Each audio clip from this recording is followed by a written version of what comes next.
మీరు చెప్తున్నప్పుడు ఒక బ్యూటిఫుల్ పాయింట్ చెప్పారు. నేను దాన్ని హైలైట్ చేద్దాం అనుకుంటున్నా. ఏంటంటే బంధాలు, బాధ్యతలు. బంధాలు ఉన్నంత కాలం బాధ్యతలు ఉంటాయి. బంధాలు పోయిన తర్వాత కూడా బాధ్యతలు ఉంటాయి అనే విషయాన్ని ఇప్పుడు మీ ద్వారా నేను ప్రేక్షకులకు చెప్పాలనుకుంది ఏంటంటే, మీరు ఇవాళ ఇక్కడికి రావడానికి మీ బాధ్యతే కాదు. Absolutely true, no doubt. And that బాధ్యత ఒకటి వ్యూవర్స్ అయితే, ఒకలాంటి మీలాంటి వాళ్ళ పుష్ అయితే, ఒకలాంటి అనుష లాంటి వాళ్ళ పుల్ల అయితే గనక, గుంజడం బయటకి నన్ను అయితే గనక, నా పెద్ద కూతురు ప్రోత్సాహము విపరీతంగా ఉంది. All my community people also we want to see you back. మేము అశోకాలో ఉంటాము. నా పెద్ద కూతురు చాలా ఫైట్ చేసింది, నువ్వు అమెరికాకు వచ్చే ముందు, దిస్ 5th ఐఎమ్ లీవింగ్, మీరు ఖచ్చితంగా బయట మాట్లాడి రండి, ఇక్కడికి వచ్చాక కూడా మీరు మాట్లాడాలి, మేము ఎప్పుడు మిమ్మల్ని ఇలా చూడలేదు.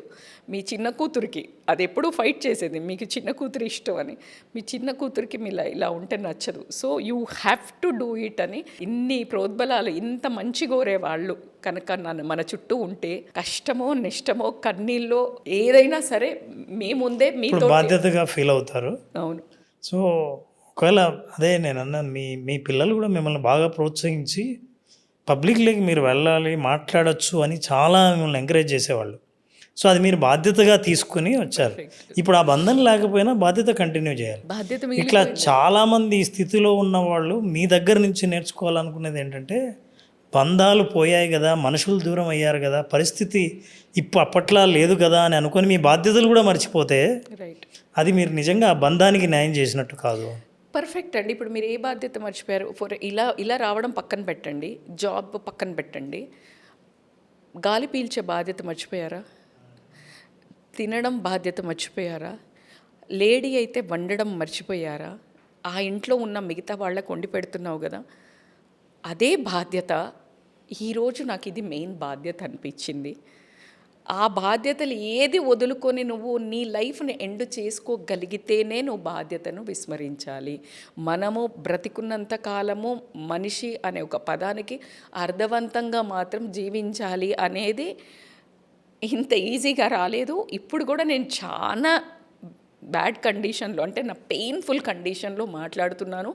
But I think only one thing I understood, నేను రజిత మైనంపల్లి అసలు టీవీ ముందుకు రావడానికి, మీరు నన్ను ఎంకరేజ్ చేయడానికి కారణం ఏంటి అంటే, because of my discipline all the వే.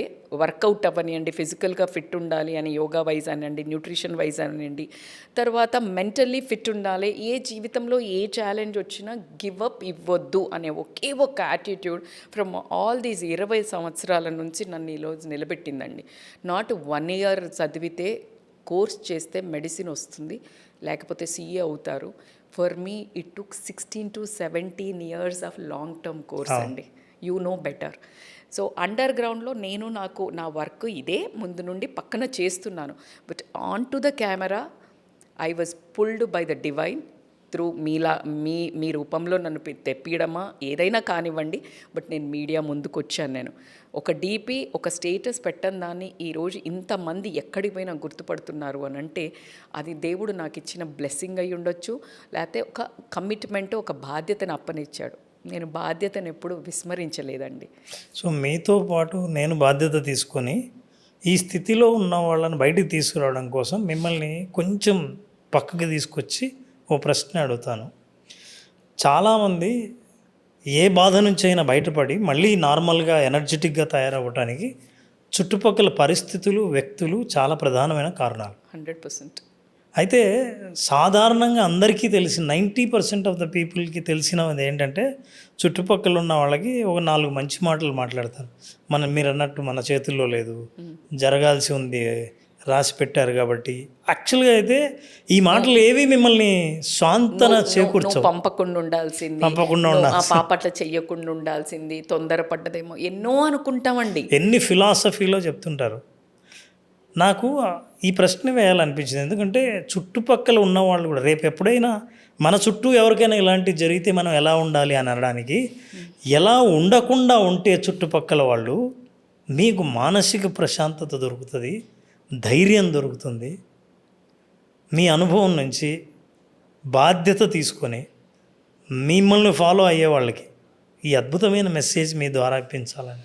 ఒక విజన్, ఒక మనిషికి కోర్ వాల్యూస్, ఒక విజన్ అంటూ ఉంటుంది. ఒక కంపెనీ పెట్టినప్పుడు vision, one of my vision or core value అని చెప్పొచ్చా, మిషన్ అని చెప్పొచ్చా. మీకు చేతనైతే సాయం చేయండి, చేత కాకపోతే గమ్మునుండండి, అంతేగాని మనుషులను కిందికి గుంజకండి అనే ఒక పదాన్ని నేను ఎప్పుడు వాడేదాన్ని. ఈరోజు నా అదృష్టమా, నా ఒక టాలరెన్స్, నా పేషెన్సా, నా చుట్టూ ఉన్న వ్యక్తులు అద్భుతమైన సపోర్ట్ అండి.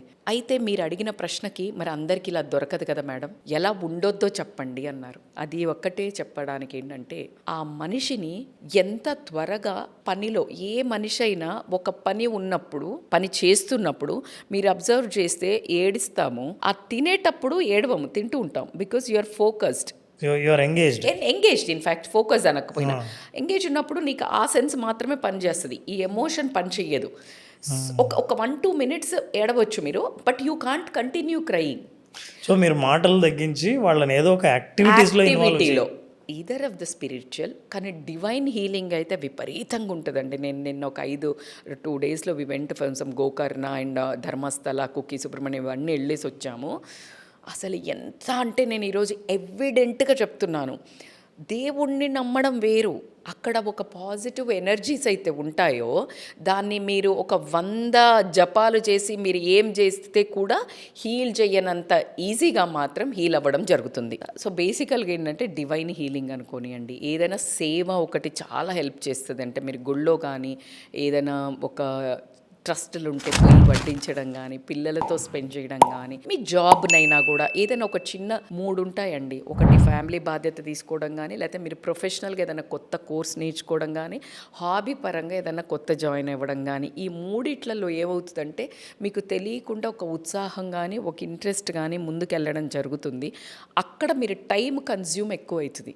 వెన్ యూ కన్జ్యూమ్ అంటే మీ టైంని ఎక్కువ కన్జ్యూమ్ చేసినప్పుడు అక్కడ ఒక రివార్డ్ వస్తుంది. మన బాడీ ఈజ్ మేడప్ ఆఫ్ కెమికల్సే కదా, ఆ రివార్డింగ్ కెమికల్ ఎప్పుడైతే వస్తుందో కొంచెము సెరోటోనిన్ అంటే మీకు ఇప్పుడు ఏదైతే కార్టిజాల్ అంటే స్ట్రెస్ హార్మోన్ ఏదైతే ఉంటుందో దాన్ని తగ్గించడం జరుగుతుంది. సో కంటిన్యూస్గా ఏడవడం కానీ, కంటిన్యూస్గా వెళ్ళడం మాత్రం తగ్గుతుంది అనడానికి ఏంటి అంటే, నా వ్యూవర్స్ కానీ మీలాంటి వాళ్ళ కాల్స్ కానీ, మోటివేషన్ కానీ, it worked for me like that.